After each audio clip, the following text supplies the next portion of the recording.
Hey, good morning, friends. Welcome again to another moment with Jay. The that's not the title of this. I don't know what it is. Anyway, good morning, folks. Jay Goff here with you. Bringing some leadership tips, hope to make your day a better day, make your team a better team, make your environment, your workplace, a great place to be. And so I want to talk to you today about the climate, the culture that you set, how you yourself as a leader is the thermostat. You're the thermostat, and your team members are the thermometers. Okay, I don't know if you've ever heard that before, but think of leadership in setting up the culture of your organization as you being the thermostat and your team members being the thermometers that help to set that up. You see, all that works together in unison. We work in unison. So what does it mean to be a thermostat? Well, we know what a thermostat does, right? We a thermostat in a home or an establishment sets up and maintains the atmosphere of that culture. That's what a thermostat does. A thermostat sets up and maintains the atmosphere of that culture, that climate, of that room. Okay. And in leadership, that means that you are the one responsible as a leader to set and maintain the atmosphere. Now, there's assessments we can do with Golf Impact Consulting. Come in and look at what is the assessment? What does the culture look like? What does the atmosphere look like? What are the team? Is there team cohesiveness? Is there a team atmosphere there? Is there a partnership atmosphere where team members feel like they are partners in the organization and not just cogs in the system? You know, and do leaders feel that way too? Many times leaders in an organization, especially mid-level leaders, feel like they're just another number, that they're just another cog in the system, that there's no real true appreciation for them. And so that's why it's important as a leader to understand that you're the thermostat. And if you're detecting that there needs to be an adjustment, okay, for a more conducive and effective and efficient atmosphere, then that's your responsibility. Now, I want to turn this around now to the other indicator in a workplace atmosphere culture, and that is the thermometer. The thermometer, that is the indicator right there that says, hey, something needs to be adjusted. Something needs to change here. It's either too hot or it's too cold. There's either too much management or not enough management. Leadership needs to take a powerful look at that so that you can adjust the thermostat. You see, that's where you're going to get your readings from. You're going to get your readings from the thermometers. A thermostat in itself is not going to give much more than just adjusting and setting the atmosphere, right, of that room. The thermometer is what's actually going to let you know what the temperature is in the room. So if it's too hot, you need to adjust some things. If it's too cold, you need to adjust some things. In a workplace environment, sometimes stress gets really increased. You got timelines, you got guidelines, you got deadlines, you got so many lines that eventually, if you're not careful, you're going to flatline. That's why we need to work on workplace culture, the atmosphere there, developing a culture of leaders among your team members, where they also feel very effective and proactive in helping the success and the progress of the organization. Now, as a leader, are you in tune with what the thermostat is reading? Are you in tune with what the thermostat is telling you? If you're not constantly checking the thermostat, then how do you know how to set the climate, how to set the climate control? How do you know that? You've got to read the thermometer. Now, thermometers, I'm going to talk to you now, okay? Okay, thermostats have a huge responsibility in setting and adjusting the temperature in an environment, okay? But thermometers, you have a responsibility too. You need to communicate to the thermostat, hey, guess what? It's a little too hot in here. We need some adjustments. Or hey, guess what? It's a little too cold in here. We need some adjustments. And that can only happen when you have that partnership, that understanding of unity among leadership and team members. Now, notice I didn't say bosses and employees. You see, in today's culture, we want to develop a culture of leaders and team members. And we're drifting away. We're trying to get away from the atmosphere of bosses and employees. You see, when you do that, not only does it make it a more exciting place to come to, an inviting place to come to work every day, you want your people to feel great that they're coming to work for you. Because here's what I know. It works both ways. Okay, leaders, be grateful. Be grateful that your team members chose you to work for, because they don't have to. They could be anywhere else. Be grateful that they chose you to work for. Now, team members, be grateful that they allowed you to come work for them. Be grateful both ways. Grateful that they chose you to work for them, and you as a leader, grateful that they chose you to work for you. Gratitude goes a long way. In fact, gratitude in any workplace is going to help to adjust the climate temperature in any environment. When team members know that their leadership appreciates them, they're going to work harder for you. They'll be more committed to you. And if leaders know, team members, hey, thermometers, not talking to you, thermometers, if the leader knows that you appreciate them, they're going to work for you as well. You see, gratitude goes both ways. But too many times in workplace environments, there's a mentality that team members feel they're not appreciated. Well, let me ask you this. Are you appreciating your leadership? Do you show them? Well, they don't deserve it. Maybe if you showed it, they would get themselves up to a place where you think, they deserve a good pat on the back. We recently had in my office a promotion into a station management position. Now, this young man, I've known him for many years.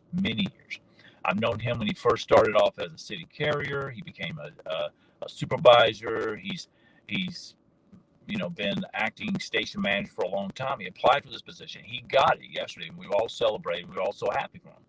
And the cool thing was that the team members celebrated with him when we got the word. Why? We were excited. Because in our culture, in our environment, we have a great station manager now. Before, we didn't have that. Matter of fact, we had a very contentious and volatile environment with our previous management.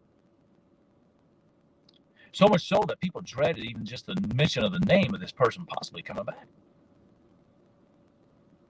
And the supervisors under that person's charge was always anxious, always nervous, and that translated over to us, or transferred over to craft employees. So it's constantly a contentious environment.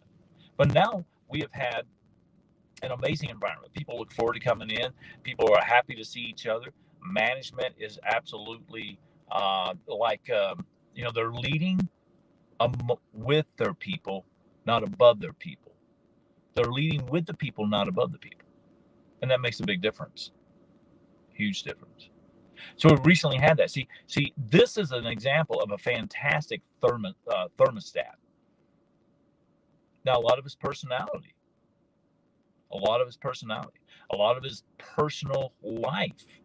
What's going on in the person's personal life? You see, your personal life is going to affect your professional life, and your professional life will affect your personal life as well. You've got to be able to not just balance those two, which there is no such thing as a balance really, but prioritization and show up the way that you would want others to show up for you.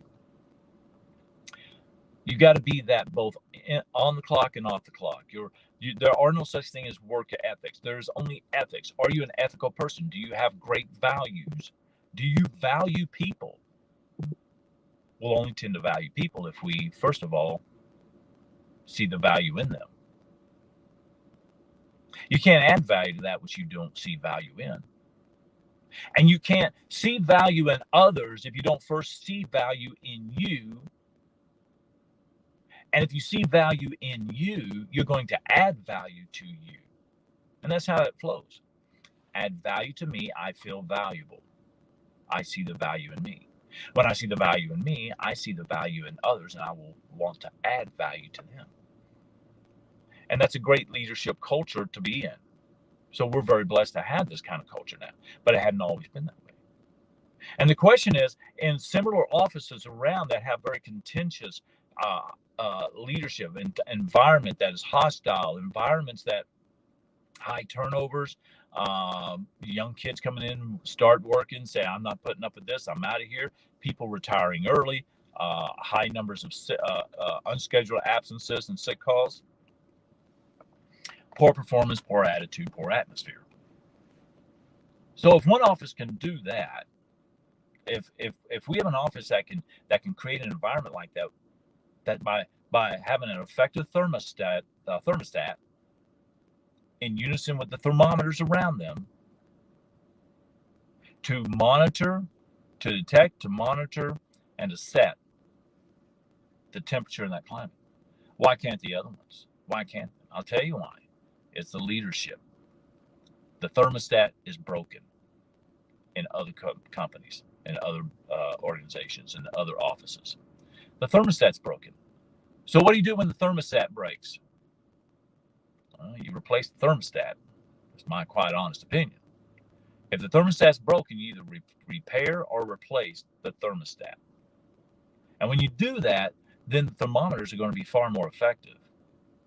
But if you ignore the thermometers and go off your own accord, you're only going to get more of the same. And if you wonder why you're frustrated as a leader, check your thermostat. Check your thermostat. Real quick, my good friend Chris. Chris, good to see you on, my friends. It's been a while. So true, the thermometer shows the symptoms and the thermostat is the cause that needs adjusting. Very good, my friend. Very good. The thermometer shows the symptoms and the thermostat is the cause that needs adjusting. So, if you're a leader, and you are a leader, what's your thermostat set on?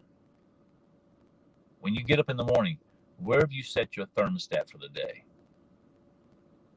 When you go into the office, how are you setting the thermostat? Are you starting to read the thermometers? Are you starting to go to your thermometers and say, hey, where's some things we can do better here? Where's some adjustments we can make? What can I do to be a better leader? You see, a lot of leaders are too prideful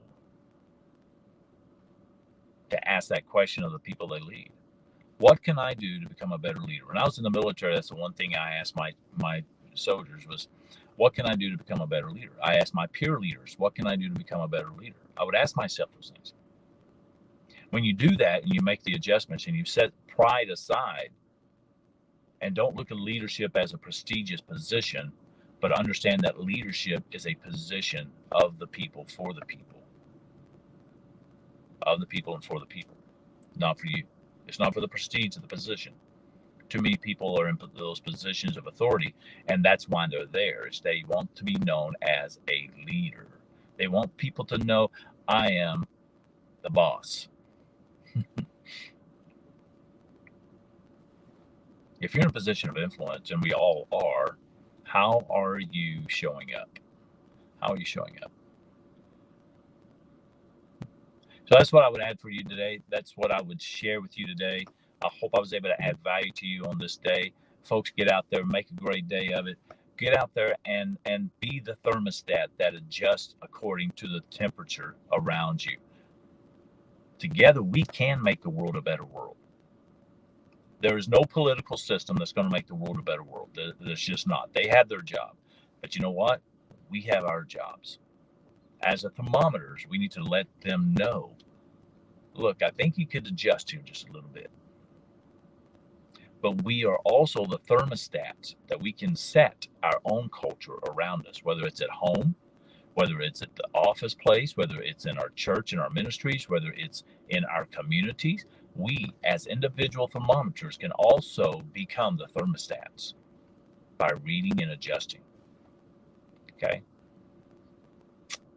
Chris, my good friend, I would take this a stage further. Of course you would, my friend, because you know exactly how to take what I say and make it so much better. I appreciate that. Appreciate that. And I love how we feed off each other too. So I do miss those days. I would take this a stage further and say we all have our own thermometer and thermostat. If we feel our temperature is wrong, the first place we should look is our exactly. That's kind of what I just said before I read your comments. So, but great minds, my friend, great minds. So, all right, my friends, that's what I got for you today. Get out there, make it a great world. You know, this is an amazing world we live in, and we can make it better. We can make it better, or we can make it worse. That's a choice we all have. You've got a choice. I've got a choice. Let's go and make a difference in the world this day, because this is the day that we are given to do just that. All right, my friends. God bless. We'll see you next time. Bye bye.